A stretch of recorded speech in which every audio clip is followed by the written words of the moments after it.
Alors j'ai choisi Media School parce que déjà c'est un groupe qui me parlait quand j'étais au bac, c'est un groupe dont j'avais déjà entendu parler. Alors en fait le journalisme, moi c'est quelque chose qui coule dans mon sang entre guillemets depuis que je suis assez petit. Quand j'ai vu que Media School proposait des cursus post-bac, pour moi ça a été tout de suite le déclic. Je me suis dit faut foncer quoi, parce que des occasions comme ça il n'y en aura peut-être pas toujours. C'était vraiment l'opportunité d'enfin accéder et de toucher du bout des doigts ce rêve.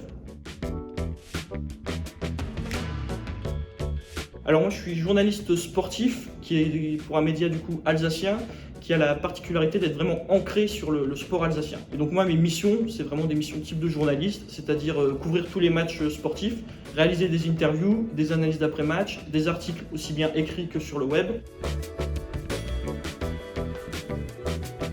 En fait on va se lever tôt le matin.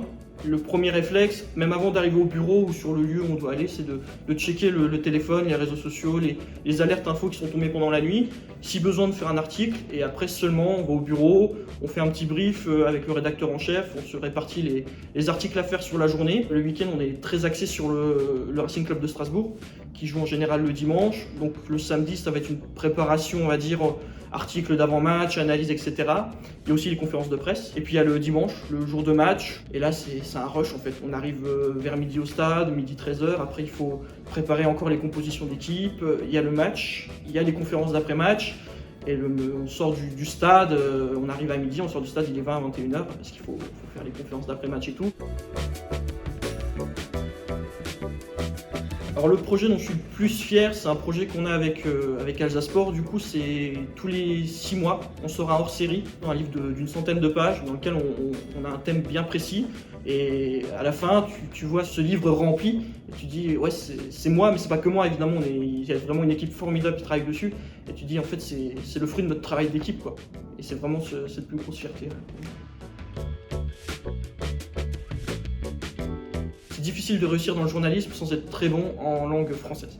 C'est-à-dire que la grammaire, l'orthographe, c'est très important en fait. Et du coup, un article qui va être bourré de fautes d'orthographe et de grammaire, c'est pas du tout professionnel. Après, l'ouverture d'esprit qui est très importante, puisque le journalisme, on est amené à rencontrer plein de gens d'horizons complètement différents, de milieux sociaux complètement différents.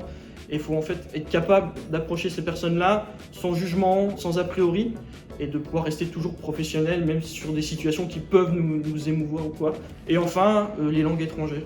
Alors moi en Alsace, j'en ai pas trop l'occasion, mais je sais que l'anglais, ça peut quand même nous aider dans certaines situations et ça peut bien nous dépanner. De croire en ses rêves, parce que du coup, comme je disais, quand je suis sorti de l'IEJ, comme je voulais rester en Alsace, c'était compliqué de trouver du travail dans le journalisme, c'était assez bouché. Donc j'ai dû faire quelques travails qui n'étaient pas forcément dans le domaine. Et un jour, voilà, j'ai eu la chance de pouvoir trouver, et voilà. Ne jamais rien lâcher, d'y croire, et ça finira par payer.